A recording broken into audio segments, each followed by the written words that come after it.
Hello everybody, my name is David and welcome to Draw My Life. This is the first time that you will get an inside look at my life and my story. This story begins in 1998. I love the year for me, especially because I was born then. I was born in the lovely town of Biddeford, Maine. Biddeford is one of the towns along the southern coast of Maine. The largest city near Biddeford is the city of Portland, Maine's largest city. Now, my biological mother already had a son, and it would have been extremely hard for her to have to raise two children. So, she decided to have me adopted to the parents I have lived with ever since. My adoption parents lived in Rochester, New York, several hundred miles away from Maine, and it would not have been feasible for them to move to Maine to raise me, so I was taken directly home to Rochester, New York, where I have lived ever since. Now, the house that my parents owned, it was a nice house. It was old, but it had the space that we needed, and I had my own room. I really loved it. Loved the wallpaper in it. And originally it was, I think Barney, to be honest, which is kind of embarrassing.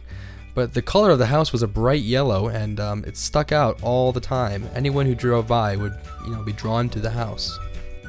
I began my primary schooling in the Brighton Central School District. The school was called Council Rock Primary School and is the first school that all students in the Brighton district go to. It was a nice school. I really liked it. When I first started school, I was outgoing, although I did tend to be that kid who would correct everyone else's grammar. I tended to be above average in the class, and I was a good student. When I was in primary school, my strongest subject was math. I was always really drawn to it. It made sense. Obviously, a large part of my life now is music, and music really began when my mom used to take me to those Mommy and Me music classes at a local music school. It was the last day of those Mommy and Me classes, and the teacher had brought in some small instruments for students to try, a violin, a cello, and a piano. The way I hear it is that I tried the cello twice, and I think that sort of had an effect on what my musical preference was after that. Skipping ahead a few years, I went to the elementary school in the district, called French Road Elementary School. It was a good school, but I started to lose my focus, I think. It was not the most fun school in the world, but I trudged through it, I kept my grades up, and I moved on. Now, one great thing about the school is that they began to teach students music, and they taught the music students how to play in an orchestra, and it was my first real orchestral experience. After a few years of taking private lessons at the Knack School of Music, I moved on to the David Hochstein Memorial Music School in downtown Rochester, New York. Here, I began lessons with Joan Kinsella, an amazing cello teacher that I studied with for 8 years. I really want to thank her so much because she is the teacher that got me to the level I am now. I would not be playing the cello now if it were not for her, so I would like to thank her.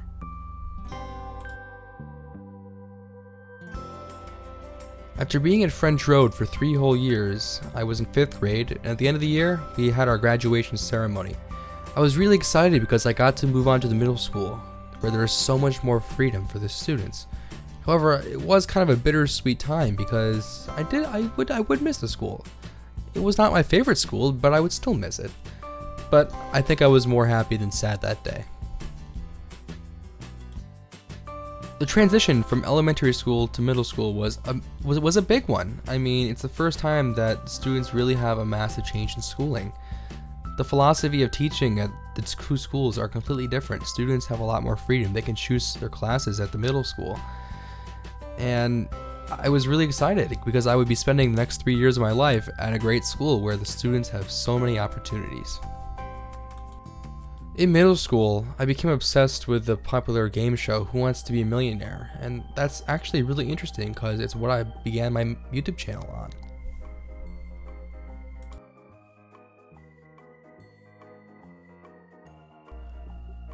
Millionaire was what I built the channel on, as I just said, and when I created the channel I didn't know what to call myself, so I just chose what I know. I became Cello Star 47, and the name stuck for the next several years.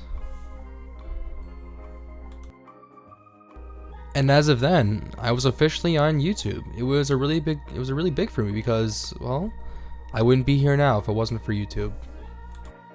Now in middle school, I began to develop some, bad habits.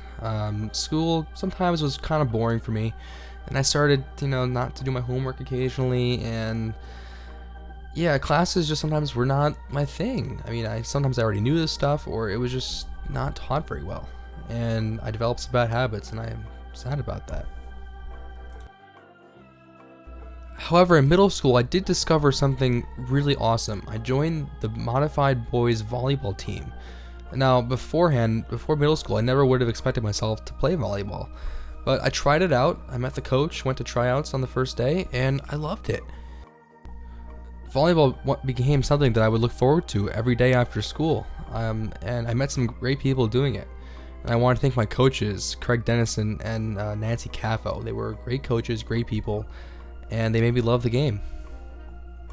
And unfortunately, all good things had to come to an end. And it was June, at the end of my 8th grade at the middle school, and it was time to move on. I was an 8th grade grad.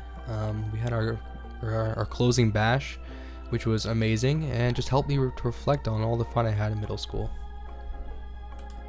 Shortly after leaving the middle school, I moved on to the high school, Brighton High School, the last school in the district system. And Brighton High School turned out to be one of the greatest places on earth. I have loved every minute of being there. I've learned so much from this school, but, homework, it was not my best thing. I was not overly excited about doing it. I mean, who is? But some things did stay. Volleyball, I went on to play junior varsity volleyball, and that was so much fun. I enjoyed every minute of it. And the music, oh yeah, that definitely continued throughout my high school years.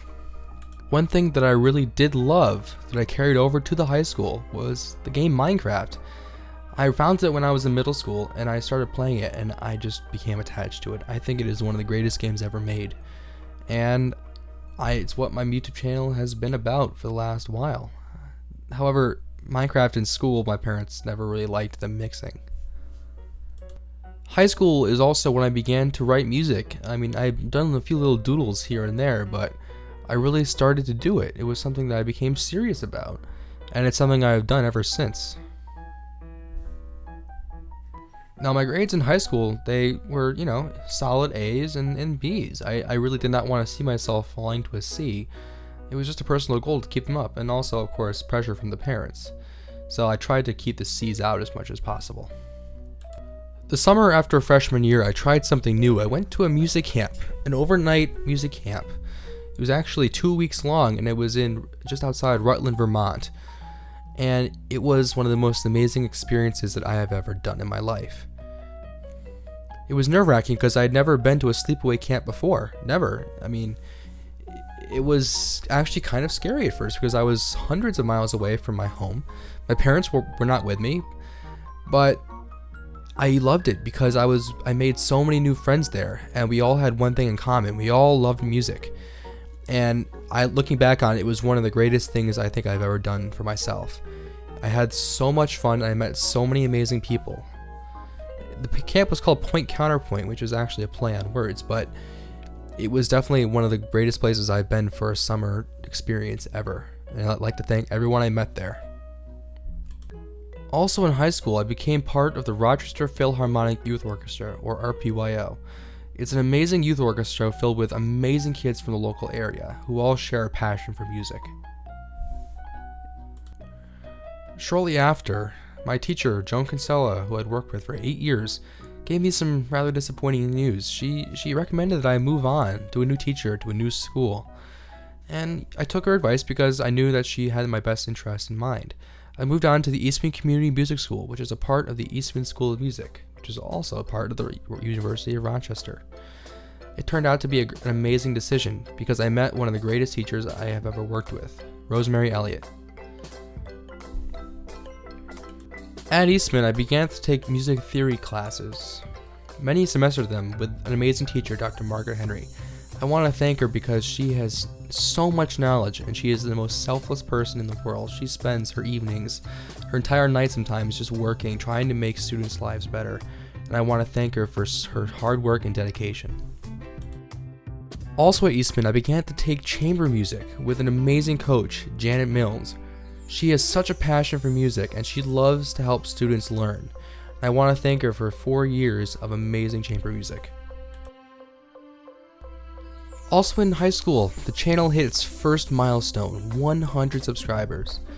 And I wanted to thank every single subscriber that has supported me. And I want to do that now, all 575 of them at the time of this video is being made.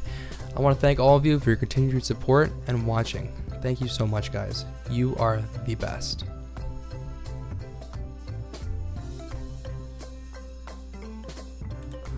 The summer after sophomore year, I wanted to go back to music camp, but I tried a new one. This time I went to a camp called Music at Port Milford. It's located in Port Milford, Ontario, Canada. I absolutely loved it. It was one of the greatest places on earth. The food was amazing, which is an important part of going to camp, but also the people. I met so many amazing friends there, and I just wish I could be with them all the time. They are the greatest people on earth. What I loved so much about the camp is that the music level was so high, but everybody was so nice to each other. There was no competitiveness there at all. I felt so comfortable even being there for the first time. The people there are so nice and we all like to enjoy music together, but we also just like being together. I felt that we created some sort of family there during those 2 weeks. And I loved it so much that I ended up returning a second summer. Then the infamous junior year began. And it was time to start looking at the whole college idea. But I still love my YouTube channel, but one of them had to go. They couldn't really exist together. So it was time to put YouTube on the back burner and really focus on my schoolwork. However, I still think I could have done a little bit better in school. Junior year is when I really began to feel the crunch, I was so overbooked, I had so much to do. I was in the RPYO still, I was continuing chamber music at Eastman. I was taking so many classes, I just felt I had no free time anymore. And of course the homework load kept going, and then the question of sports, how could I fit all that in? I ended up dropping the volleyball because I just didn't have the time for it. It was a really tough decision. But the music and school did have to stay, and it did. But the question of YouTube, yeah, I really had to tone that down. Coming on December of 2014, I earned a spot in the New York State School Music Association's Conference All-State, which just happens to be located in Rochester, New York every year. It's a multi-day conference where musicians from all over New York State come and make music together. In junior year, it was time to start thinking about those dreaded standardized tests, the SAT, AP exams, ACTs, all that good stuff. I felt a little overwhelmed at the time, and who wouldn't be? As junior year went on, I felt I was starting to slip even more. My grades were slowly declining. I did have a few A's in my strong subjects like math and music, but my core classes like social studies, history, writing, English, those were in the mid-B range, and I even was shaking over to a C occasionally, which I feel like I really could have done better on. As junior year came to an end, it was time for final exams, and I was actually really pleased on how I did. I passed all my exams, A's, and only one B, so I felt like I ended the year on a good note.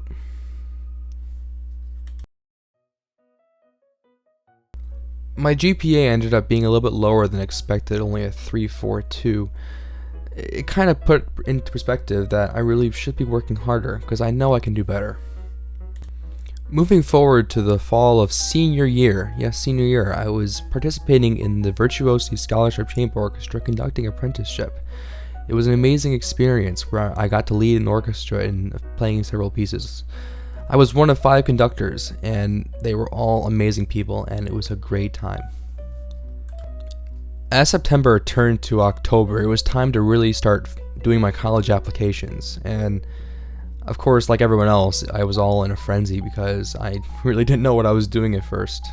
It took me some time to figure out what I really needed to do for those applications. my hobby of making YouTube videos really had to be in question at this point because I really needed to be focusing on my school and college apps. And I really think that I sort of toned it down. I mean, I still made some videos here and there, but I think that music and school really were my first priority, which I'm actually pleased about. I really think I've done better. And that's the brief overview of me. I hope that you guys have enjoyed, learning about myself. It was certainly a really interesting experience reflecting on my life and really seeing what I've done and what I can do better. So I hope you enjoyed watching. Thank you so much.